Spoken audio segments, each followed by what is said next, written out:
समय की गति कभी ठहरती नहीं है, लेकिन कुछ घटनाएं वक्त के पहिए को इस कदर पीछे मोड़ देती हैं कि आधुनिक विज्ञान, तर्क और इंसानी समझ बौनी नजर आने लगती है। नमस्कार, आज हम बात कर रहे हैं उत्तराखंड के सीमांत जिले पिथौरागढ़ से आई उस खबर की जिसने न केवल हर आंख को नम कर दिया है, बल्कि नियति, ममता की अटूट शक्ति और विश्वास के उस अदृश्य धागे को एक बार फिर जीवंत कर दिया है, जिसे यह संयंत्रवादी दुनिया लगभग भूल चुकी है। 4 दशक से भी अधिक का समय, यानी लगभग 46 वर्ष, एक पूरा युग बीत गया। नदियां अपना रास्ता बदल गई, पहाड़ अपनी जगह पर मौसमों के अनगिनत चक्र देख चुके, लेकिन एक बूढ़ी माँ की आंखों का इंतजार और उसके दिल की धड़कनें टस से मस नहीं हुई।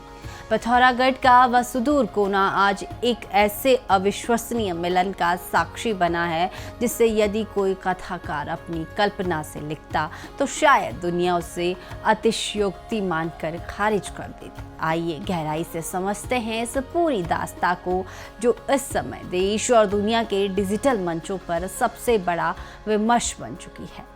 इस कहानी की पृष्ठभूमि आज से करीब 46 साल पहले लिखी गई थी। उत्तराखंड के शांत और दुर्गम अंचलों में जब कोई अपना अचानक गायब होता है तो वह केवल एक व्यक्ति का जाना नहीं होता, बल्कि पूरे परिवार के भविष्य का बिखर जाना होता है। एक युवा बेटा जो घर का संबल बनने की उम्र में कदम रख रहा था, अचानक परिस्थितियों के झंझावातों में ऐसा गुम हुआ कि उसका कोई सुराग नहीं मिला। दिन हफ्तों में बदले, हफ्ते महीनों में, और महीने देखते देखते दशकों में तब्दील हो गए। उत्तराखंड के समाज में प्रवास और पलायन की अपनी एक अलग त्रासदी रही है, लेकिन यह त्रासदी पलायन की नहीं बल्कि एक रहस्यमयी ओझलपन की थी। स्थानीय स्तर पर खोजबीन की तमाम कोशिशें हार गई। धीरे धीरे समाज ने, रिश्तेदारों ने और यहाँ तक कि समय ने भी यह मान लिया कि अब वह अध्याय बंद हो चुका है। लोग सांत्वना देने आते और चले जाते। हर गुजरते साल के साथ उस लापता बेटे की यादें तस्वीरों की धूल में तब्दील होने लगी थी। लेकिन एक जगह ऐसी थी जहां समय का यह कानून लागू नहीं होता था, और वह था एक बूढ़ी माँ का आंचल और उसका विश्वास। व्यक्तिगत दृष्टिकोण से देखें तो यह घटना केवल एक व्यक्ति की घर वापसी की नहीं, बल्कि यह मातृत्व के उस सर्वोच्च मनोविज्ञान का प्रमाण है जिसे कोई भी वैज्ञानिक पैमाना आज तक नाप नहीं पाया है। 46 वर्षों के इस लंबे अंतराल में उस युवा बेटे का स्वरूप पूरी तरह बदल चुका था। चेहरे पर झुर्रियां, सिर और दाढ़ी के बाल श्वेत हो चुके थे, बदन पर साधु का गेरुआ चोला था, और जीवन के थपेड़ों ने उसकी शारीरिक संरचना को पूरी तरह बदल दिया था। जब वह साधु के भेष में पिथौरागढ़ के अपने पैतृक गांव की चौखट पर आकर खड़ा हुआ तो पहली नजर में कोई भी उसे पहचान नहीं सका। ग्रामीणों के लिए वह केवल एक यायावर या एक सन्यासी या भिक्षा मांगने आया कोई साधु मात्र था। वर्षों का संन्यास और सांसारिक विरक्ति उसकी आंखों और चेहरों पर साफ झलक रही थी।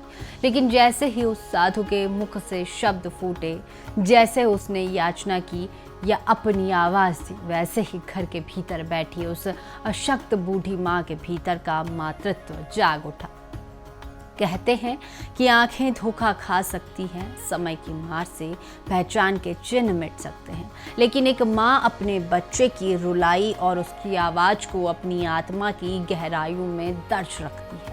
उस बूढ़ी माँ ने न तो कोई डीएनए टेस्ट मांगा, न ही अतीत के कोई पुराने दस्तावेजी सबूत। उसने केवल उस आवाज को सुना जिसे उसने 46 साल पहले अपने सीने से लगाया था।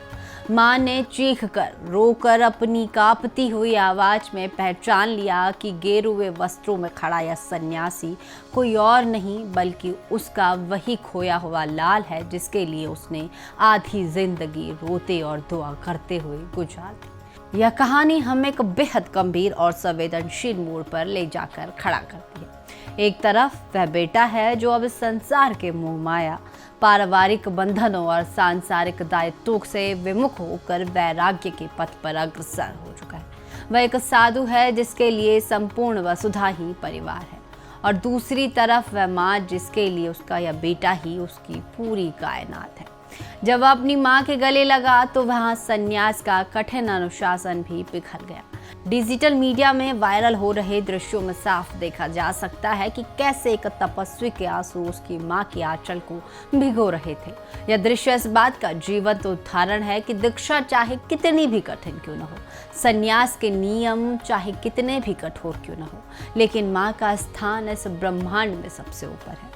खुद आदि गुरु शंकराचार्य ने भी अपनी माता के अंत समय में अपने संन्यास के नियमों को किनारे रखकर उनकी अंत्येष्टि की थी। पिथौरागढ़ की यह घटना उसी सनातन परंपरा और मानवीय संवेदना का आधुनिक संस्करण है। आज के इस दौर में जहां सोशल मीडिया अक्सर नकारात्मकता, विवादों और सतही सामग्री से भरा रहता है, इस भावुक कर देने वाले वीडियो ने इंटरनेट का परिदृश्य बदल कर रख दिया है। लाखों करोड़ों लोग इस वीडियो को देख रहे हैं, साझा कर रहे हैं और अपनी प्रतिक्रियाएं दे रहे हैं। यह इस बात का स्पष्ट संकेत है कि आज का समय चाहे कितना भी आधुनिक या तकनीक निर्भर क्यों न हो गया हो, लेकिन जो शुद्ध मानवीय भावनाएं हैं, जो पारिवारिक मूल्य हैं, वे आज भी हमारी आत्मा के सबसे करीब है। YouTube से लेकर तमाम अन्य प्लेटफॉर्म्स पर लोग इस बात को लेकर हैरान हैं कि क्या वाकई ऐसा संभव है। यह कहानी हमें सिखाती है कि आशा और विश्वास कभी व्यर्थ नहीं जाते। यह उत्तराखंड के उस धैर्यवान समाज का भी प्रतीक है जो संकट के समय में भी अपनी मर्यादा और अपनी आस्था को नहीं खोता। पिथौरागढ़ की इस भूमि से उठी यह गाथा किसी चमत्कार से कम नहीं है। 46 साल बाद हुआ यह मिलन हमें यह सोचने पर मजबूर करता है कि इस दृश्य जगत से परे भी कोई ऐसी शक्ति है जो बिछड़े हुए धागों को आपस में जोड़ती है। वह साधु अब आगे अपने संन्यास धर्म का पालन करेगा या अपनी बूढ़ी माँ की सेवा में रहेगा, यह उनका पारिवारिक और व्यक्तिगत निर्णय है। लेकिन नियति ने माँ की उस अंतिम इच्छा को पूरा कर दिया जो वह अपनी आंखें बंद करने से पहले देखना चाहती थी। इस कहानी का सबसे बड़ा संदेश यही है कि इस दुनिया में सब कुछ नश्वर हो सकता है, समय हर घाव को मिटा सकता है, लेकिन माँ का विश्वास समय की सीमाओं से परे है, अमर और शाश्वत है। पिथौरागढ़ की इस गौरवमयी और भावुक दास्तान ने उत्तराखंड की देवभूमि के नाम को एक बार फिर सार्थक किया है, जहां आज भी भावनाओं की पवित्रता और रिश्तों की गहराई बची हुई है। इस पूरे घटनाक्रम पर आपकी क्या सोच है?